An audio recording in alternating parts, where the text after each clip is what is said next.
নমস্কার, মিষ্টিস ব্লগের নতুন একটি ভিডিওতে তোমাদের সবাইকে স্বাগত জানাচ্ছি। আশা করি তোমরা সবাই ভালো আছো, সুস্থ আছো, আমিও ভালো আছি। এখন মা বসেছে তাল ছাড়াতে। আজকে একটা তালের রেসিপি তোমাদের সাথে শেয়ার করব। আশা করি তোমাদের সবার খুব ভালো লাগবে। গাছ থেকে তো ভালোই তাল পড়েছে এই বছরে, দেখলাম এখনও ভাদ্র মাস আসেনি, তার আগেই তাল পেকে পেকে পড়া শুরু হয়ে গেছে।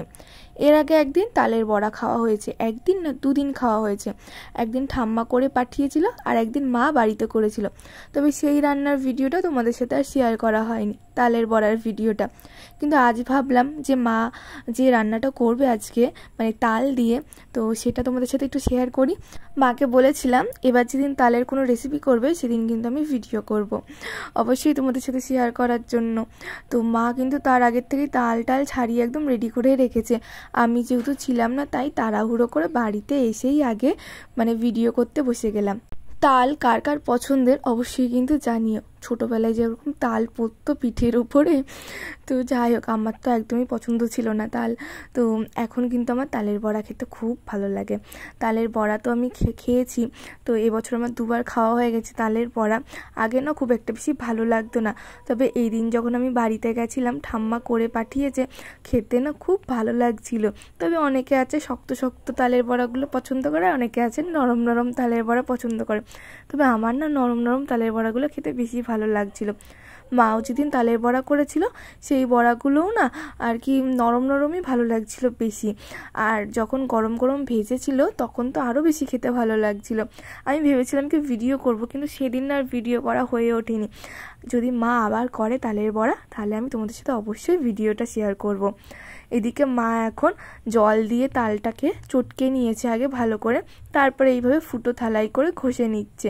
আর বারবার করে আমি দেখছি যে তালের ক্ষীরটা পড়ছে কিনা নিচেই। তো দেখো, খুব ভালো করে কিন্তু মা ঘষে নিচ্ছে, দিয়ে তালের থেকে যে শাঁসটা আছে সেটা বার করে নেবে।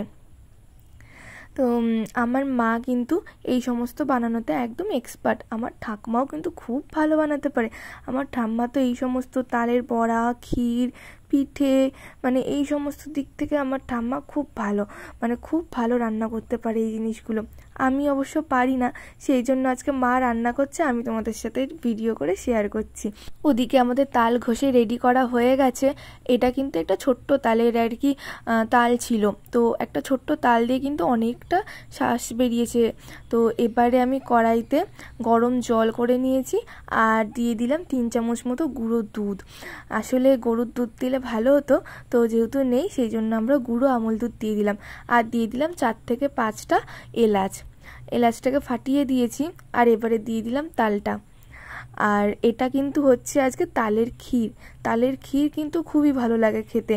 তালের বড়াও যেরকম ভালো লাগে খেতে, তালের ক্ষীরটাও খুব ভালো লাগে। তবে তালের বড়ার থেকে তালের ক্ষীর করা অনেক সহজ, মানে কোনো ঝুট ঝামেলা কিচ্ছু নেই, কোনো কিছু মেশাতে হবে না, কিচ্ছু না।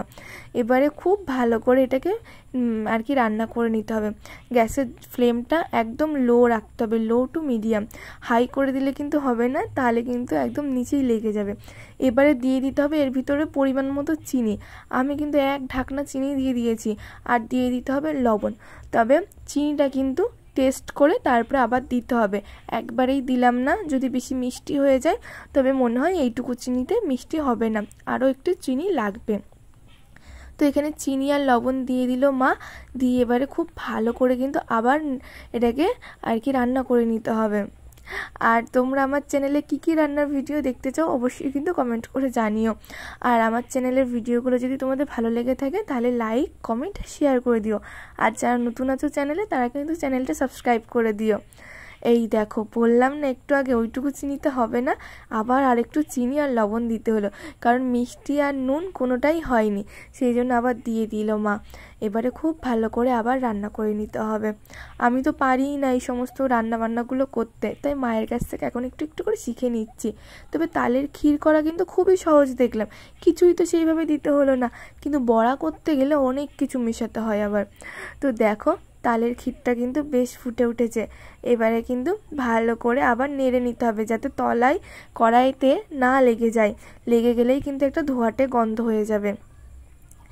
আর তোমরা চাইলে এর ভিতরে কাজু কিশমিশও দিতে পারো, তবে না দিলেও কোনো ব্যাপার নেই, আমরাও কাজু কিশমিশ দিইনি।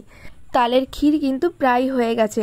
এবারে আমরা এটাকে নামিয়ে নেব, কারণ ফুটে উঠেছে আর এটা হয়েও গেছে। খেয়ে দেখলাম মিষ্টি নুন সব কিছু একদম পারফেক্ট আছে। এটাকে এবার নামিয়ে নেব, নামিয়ে নিয়ে ঠান্ডা হলে তারপরে খেতে হবে। আশা করি আজকের ভিডিওটা তোমাদের খুব ভালো লাগলো। ভালো লাগলে অবশ্যই লাইক কমেন্ট শেয়ার করে দিও। আর যারা নতুন আছো চ্যানেলে তারা কিন্তু চ্যানেলটা সাবস্ক্রাইব করে দিও। তোমাদের সবার সাথে আবার দেখা হবে অন্য একটা ভিডিওতে। সবাই ভালো থেকো, সুস্থ থেকো। আর আজকের ভিডিওটা যদি ভালো লাগে অবশ্যই আমাকে কমেন্ট করে জানিও। টাটা সবাইকে।